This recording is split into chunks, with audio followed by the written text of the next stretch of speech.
So it was not just NVIDIA. We all make it sound like that NVIDIA is the sun and everything revolves around it. But there were a lot of negatives yesterday. They were all individual negatives. NVIDIA, I've been saying, let it come down. Look, I love NVIDIA. Everybody knows that. I hate the love. I shouldn't say it because it's just a stock. But I've been saying ever since the quarter, you got to let it come down. And don't be a hero in this. I mean, I tried to compare it to last night to the Cowardly Lion, who, counting you guys to stop me, basically, before we go into it. And I feel that that's the way it is. I really do. We talked yesterday about the Michael Sembelis note out of J.P. Morgan. That was the factor. He looked at not just the argument that competition is coming for NVIDIA and their historic margins and market share, but it sounds like he thinks there should be more progress by now on some of these use cases. Okay, I think that's really great because there were a lot of people who told me why it was down yesterday, and they were all wrong. I mean, it's down because Michael Sembelis is maybe the most powerful strategic thinker right now on Wall Street. Yes, he didn't reveal he is a friend. But so what? I saw his son this weekend. His son's a great fisherman, just like his dad. Here's what the problem is with NVIDIA and that piece. He does say that there's competition, and he really kind of signals that it's AMD. With Charstone's AMD and NVIDIA, I think Lisa Su's doing a remarkable job. I don't think that she would even admit that they're competition right now, NVIDIA. I think Intel, let's just take them off the table. We've got to stop considering Intel as a competitor to anyone other than itself. But there was that notion that mainframe spend was all wrong, and there was the 2000, oh my God, the 1990 to 2000 fiber connection. He compared it to that. I wanted to vomit when I saw it. I think that Michael's terrific, but let's just understand, these are going down because there are real thinkers, big thinkers who read Michael Sembelis, and they just changed their mind. One of the few people who makes you change your mind. Jim's referring to this chart, which I think the booth has, where he looks at data center revenue for NVIDIA versus IBM peak revenue in '69 and Cisco Nortel Lucent peak spend in 2000. Look, I remember that anyone who remembers the Cisco Nortel Lucent knows that was a collapse situation. Nortel just immediately collapsed. Lucent collapsed. Turns out that both of them had accounting issues, so it made it even worse. Cisco got to some outrageous multiple that was undeserved. And what I never attacked Michael, but I did say, listen, all these companies, give me a break. The companies that are customers are absolutely they're nation states. They can print money. NVIDIA himself, Jason Wang, has said over and over again, the CEO, look, if you buy our stuff, you get an amazing return. And he has demonstrations of amazing return, and that was ignored by Michael. And that was painful. But can we have no doubt about it? The idea is so chilling of it might be mainframe or fiber, that it made you think, let's step back. Now, I believe this was going to be the case because this was the quarter where you should have seen that there are a lot of companies buying Blackwell because they believe they can make a lot of money with Blackwell. Instead, we got not enough Blackwell, and we started thinking, wait a second, maybe all these, what we call them hyperscalers and tech titans, are dreamers. Now, in return, I would say, is Mark Zuckerberg a dreamer? Meta AI runs a little bit slower than the others. So the only way to speed up anything is with NVIDIA. The only people who seem to realize and went from hold to buy yesterday in terms of the power of NVIDIA was the Justice Department. Yes. So we're left with these Bloomberg headlines for now about these subpoenas, Jim. The notion is, do they penalize customers for not being exclusive? Do they make it hard to switch out? Okay, so let's first deal with a subpoena. When I saw that story, look, Bloomberg's doing some great reporting. They're not. But the Justice Department already signaled that they're interested. Do people really think that they pick up the phone and say, hey, Jensen, could you send her some of those documents? It doesn't work like that. You have to operate with subpoena. Now, we're all scared. When we see subpoena, we think, woo. No, I mean, you can't just call the CFO, Colette Kress, and say, hey, Colette, could you send me 15 million pages of what you've done? Now, the other problem is that, okay, so you're NVIDIA, and you're trying to allocate everything, because everything's a short supply. Are you supposed to give the customers who have not put in big orders the next round? I mean, what are they supposed to do in NVIDIA? Are they supposed to say, you know what, we got to sabotage our business because we're worried about Justice Department? Now, there was a time, if you go back tonight, let's enjoy ourselves with a little Sembelis nostalgia for another issue. Mm-hmm. If you go back to 1990 to 2000, one of the principal worries of Intel was the idea that they're monopolists. But they got lucky because they had AMD. They could always say, listen, we have 90, AMD has 10. I mean, it's too bad that NVIDIA can't find someone who has 10.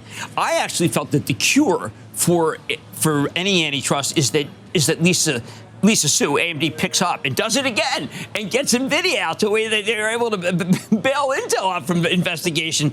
But please, this idea of a subpoena, they can't just send them a letter saying send everything. They have to do that. And one of the things that NVIDIA they have to deal with is, what do you do when everything's in short supply? Who do you give the next round?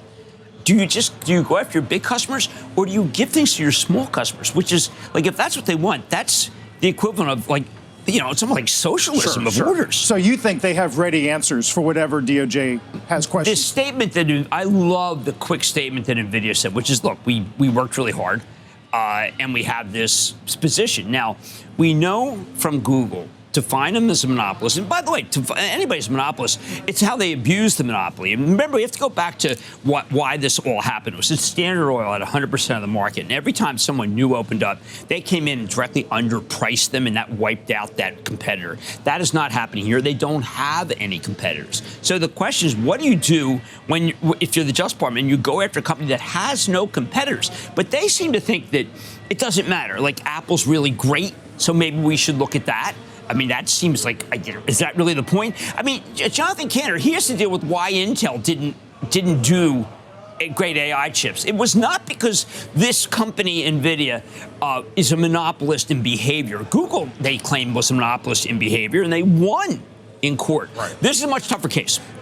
So the long-time saw has been one man's margin is another man's opportunity, right? Exactly. It's not 100% share, but it's 90% share with this company. Well, we always remember U.S. Surgical was just the great one because they had gigantic margins, margins in the 30s and 40s. And then suddenly J&J went into the stapling business, and they came in with 18% margins, and that was much higher than their normal business. So there's a company we theoretically could come in and have margins that are much higher than they are currently, but much lower than NVIDIA. That would be what Michael Semblis is predicting for J.P. Morgan.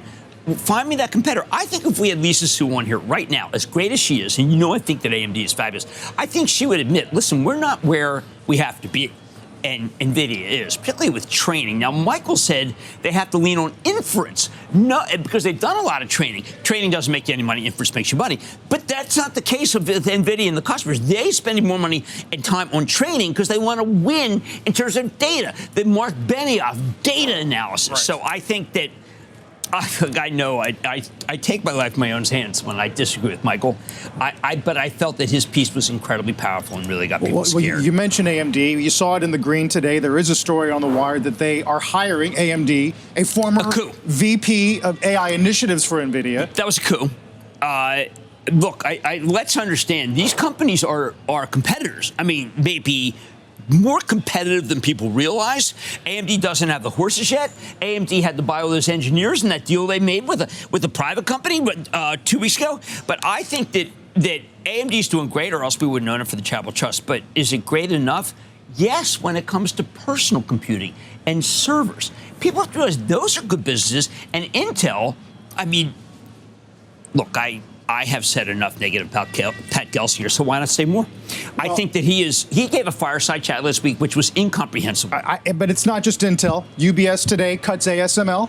Barclays cuts SMCI, as you point out. Well, SMCI has both accounting problems and margin problems. That's a suboptimal situation, clearly. Particularly accounting problems. They came out yesterday and said we don't really have bad accounting. One of the things I've learned, if you claim you have accounting problems, you cannot then put out a release that says, hey, you know what, we looked into it. Because you know who else wants to look into it? The SEC. You don't determine that you don't have problems. When you flag them, the SEC comes in. And you got to bring in lawyers, and you got to spend a fortune, and none of it. Supermicro really has to get its act together. They really have to get their act together. ASML was a little bit of a surprise because ASML stuff is true demand. By the way, the real carnage yesterday was in Applied Materials, was in KLA. You take a look at some of these companies, and you just say to yourself, well, Lam Research, isn't that a buy? But, then you look at AMAT and the chart. I mean, we don't even talk about the fact that Helene Meisel put up a piece yesterday in Twitter. I still love Helene. I've known her for 30 years. Helene, yes. And, it is the great Head and Shoulders. I mean, it's textbook Head and Shoulders. On what, the SMH? Yeah. And all the players within. They're all merely players at this point. And I really feel like that's, again, September, Head and Shoulders patterns. some weakness in some places. We're worried about China.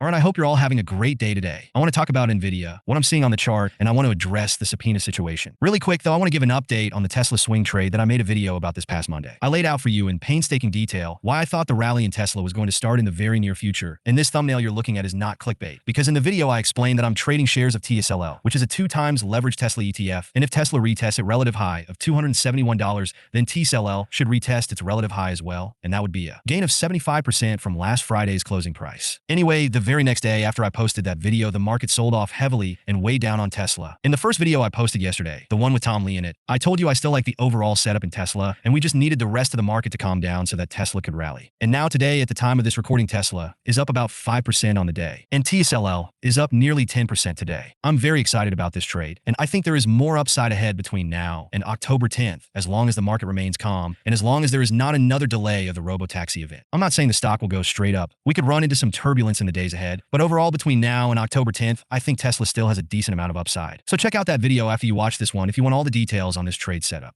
Now let's talk about NVIDIA, and I want to start with the chart. So last week I told you we were trading under the 50 MA on the daily time frame. That's the purple line on your screen. And I said that I would be looking in the days ahead for NVIDIA to trade lower and retest this support trend line that stretches all the way back to January of this year. And yesterday, that is exactly what happened. We have very clearly broken below the trend line, and I told you in last night's NVIDIA video that I would be watching to see if NVIDIA trades lower toward historic support around $90 per share. And you may remember that I emphasized a very important point in that video, and I will reiterate that point right now, so please listen carefully. I am not saying that NVIDIA will immediately reach $90 per share. It may be a matter of days before this happens. And as I said in last night's video, we may have some green days along the way. It is entirely possible. At the time of this recording, NVIDIA is slightly green on the day, and I am watching to see if we will retest $90 per share at some point in the coming days. If we reach $90 per share, or even dip lower into the 80s, I personally think this would be a fantastic long-term buying opportunity in NVIDIA. Of course, none of this is financial advice, and I could be completely wrong, so take what I say with a grain of salt. That being said, as I've mentioned in multiple videos recently, the reason NVIDIA traded lower following their recent earnings report was because the growth rate slowed,